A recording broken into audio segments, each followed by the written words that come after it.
আবার একটা mini blog নিয়ে তোমাদের সামনে চলে এসেছি আমরা। দেখতে পাচ্ছ এই গাড়িটা আমাদের রাঁচিতে দাঁড়িয়ে গেছিলো, ইঞ্জিন সিজ হয়ে। এই গাড়িতে জল ছিল না, এক ফোঁটা জল ছিল না গাড়িতে। এর 4 নম্বর পিস্টনটা ধরে নিয়েছে আর 3 নম্বর পিস্টন সিজ হয়ে গেছে। আমরা ওই জন্য ফাইনালি গাড়িটাকে খুলছি, হেড খুলে দেখবো আমরা। দেখে ওই কাজগুলো করতে হবে, আমাদের পিস্টনের স্লিপ মারতে হবে, পিস্টন চেঞ্জ করতে হবে। আমরা ফাইনালি টার্বো সাইড টাইডগুলো খুলে নিয়েছি। আমরা পার্টনার এই সাইডটা খুলছে, দেখতে পাচ্ছ তোমরা। এই সাইডটা আমরা ট্যাবলেট কভারটা তুলে নিয়ে আমরা রোকারটা দেখে নিচ্ছি, রোকারটা ঠিক আছে কিনা।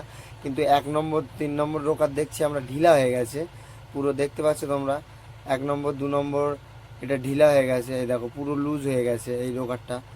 এটা লুজ হয়ে গেছে, এর জন্য বেশি পিস্টন বাড়ি খাচ্ছে।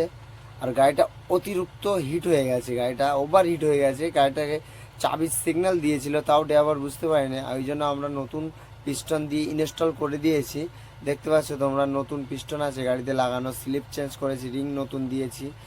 আমরা হেডেরও কাজ করেছি, হেড গ্যান্ডিং করেছি। গ্যাসকিট অরিজিনাল গ্যাসকিট আছে আমাদের আইসার কোম্পানির। দেখতে পাচ্ছ আমরা হেডের কাজ করে নিয়ে এসেছি, ভ্যাল নতুন দিয়েছি, গ্যাসকিটও আমরা নতুন দিচ্ছি। দেখতে পাচ্ছ তোমরা, ফাইনালি আমাদের গাড়িটা কমপ্লিট হয়ে গেছে। দেখতে পাচ্ছ গাড়িটা আমরা স্টার্ট করেছি। গাড়িটা 10 ঘন্টা ধরে আমরা 1000 কিলোমিটার গাড়িটা রান হবে। ওই জন্য আমরা ড্রাইভারকে বলে দিলাম যে গাড়িটা একটু ধরে করে চালাতে, আর হিট কাটাটা বারবার করে খেয়াল করতে, কেন হিটের একটা ভীষণ ব্যাপার থাকে নতুন গাড়ি। যাই হোক, নতুন ইঞ্জিন করা, দেখতে পাচ্ছ তোমরা।